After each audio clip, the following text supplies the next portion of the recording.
കണ്ണൂർ പാലത്തായിയിൽ 9 വയസ്സുകാരിയെ അധ്യാപകൻ പീഡിപ്പിച്ച കേസ് ഏറെ കോളിളക്കം സൃഷ്ടിച്ചതാണ്.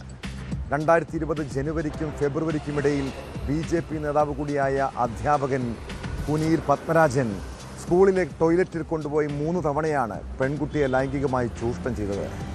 പിന്നീട് മാർച്ചിൽ 4ാം ക്ലാസ്സുകാരിയുടെ കുടുംബം പോലീസിൽ പരാതി നൽകുന്നു.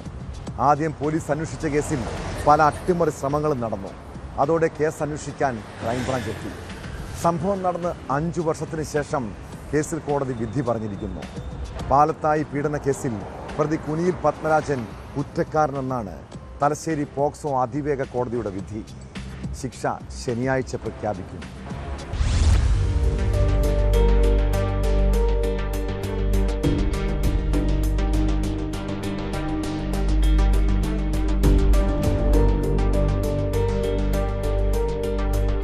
പാനൂർ പാലത്തായിയിൽ 9 വയസ്സുകാരി പീഡനത്തിനിരയായി എന്നത് ആദ്യം ചൈൽഡ് ലൈനാണ് അറിഞ്ഞത്. പിന്നീട് പരാതി പോലീസിന് കൈമാറി. 2020 മാർച്ച് 17 പരാതിയിൽ പോലീസ് കേസെടുത്തു. പൊയിലൂർ വിളക്കാട്ടൂരിൽ നിന്ന് ഏപ്രിൽ 15 പ്രതിയെ അറസ്റ്റ് ചെയ്തു. അന്വേഷണത്തിനിടെ പരാതിയിൽ പോക്സോ വകുപ്പ് നിലനിൽക്കില്ല എന്ന അന്വേഷണ സംഘത്തിന്റെ കണ്ടെത്തൽ വിവാദമായിരുന്നു. പെൺകുട്ടിയുടെ മാതാവിന്റെ ആവശ്യപ്രകാരം 2020 ഏപ്രിൽ 24 സംസ്ഥാന പോലീസ് മേധാവി അന്വേഷണം ക്രൈംബ്രാഞ്ചിന് കൈമാറി. 2020 ജനുവരിക്കും ഫെബ്രുവരിക്കും ഇടയിൽ സ്കൂളിലെ ശൗചാലയത്തിൽ കൊണ്ടുപോയി 3 തവണ ലൈംഗികമായി പീഡിപ്പിച്ചുവെന്നായിരുന്നു കേസ്. അന്വേഷണ സംഘം നടത്തിയ പരിശോധനയിൽ തെളിവായി സ്കൂൾ ശുചിമുറിയിൽ നിന്ന് രക്തക്കറ കണ്ടെത്തി. അതായത് കുഞ്ഞുങ്ങളെ സംബന്ധിച്ചിടത്തോളം കുഞ്ഞുങ്ങളുടെ കൂടെ നിയമവും ജുഡീഷ്യറിയും അവരുടെ കൂടെയുണ്ട് എന്നും അവരുടെ ഒരു കാര്യത്തിലും ഇടപെടരുത് എന്നുള്ള ശക്തമായ ഒരു മെസ്സേജാണ് ഇന്നത്തെ ഈ ഒരു വിധിയോടുകൂടി നമുക്ക് ലഭിക്കുന്നത്. ഈ കേസിൽ വിക്ടിമാണ് വെറും ഒരു 10 വയസ്സുകാരി പെൺകുട്ടിയാണ്. അപ്പോൾ ഇതിൽ ഒരുപാട് അന്വേഷണത്തിൽ ഒരുപാട് പ്രശ്നങ്ങൾ ഉണ്ടായിരുന്നെങ്കിലും അന്നത്തെ പ്രോസിക്യൂഷൻ കൃത്യമായ രീതിയിൽ ഈ ഒരു കേസിൽ ഇടപെടുകയും നല്ല രീതിയിലുള്ള അന്വേഷണം നടത്തുകയും പോക്സോ ആക്ട് പ്രകാരമുള്ള അന്തിമ റിപ്പോർട്ട് കോടതിയിൽ വരികയും അതിന് കുഞ്ഞിനെ സംബന്ധിച്ചിടത്തോളം ഒരുപാട് ബുദ്ധിമുട്ട് ആ കുഞ്ഞിനെ സഹിച്ചിട്ടുണ്ട്. അവർക്ക് കിട്ടിയ ഏറ്റവും വലിയ നീതിയാണ് ഇത് എന്നാണ് ഈ ഒരു ജഡ്ജ്മെന്റിനെ പറ്റി പറയാനുള്ളത്. 2020 ജൂലൈ 14 ജുവനൈൽ ജസ്റ്റിസ് ആക്ടിലെ 75, 82 വകുപ്പുകൾ ചുമത്തി crime branch detective inspector Madhusoodanan Nair ഇടക്കാല കുറ്റപത്രം സമർപ്പിച്ചു. 3 മാസത്തിന് ശേഷം പ്രതിക്ക് ജാമ്യം ലഭിച്ചു.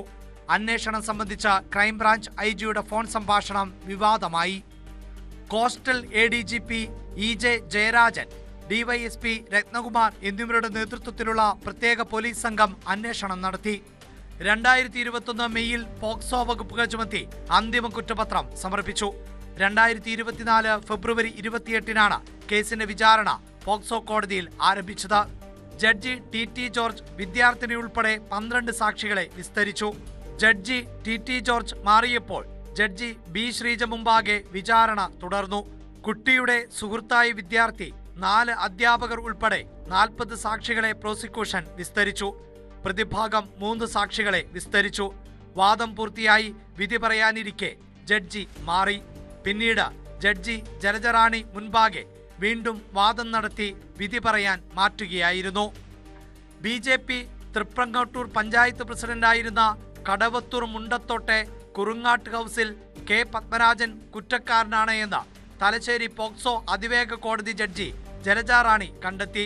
ബലാത്സംഗം, പോക്സോ എന്നിവ തെളിഞ്ഞതായി കോടതി കണ്ടെത്തി. 376 AB ബലാത്സംഗം പോക്സോ ആക്ട് പ്രകാരം ജീവപര്യന്തവും വധശിക്ഷയും ലഭിക്കാവുന്ന കുറ്റമാണ് പ്രതി ചെയ്തത് എന്നും കോടതി നിരീക്ഷിച്ചു.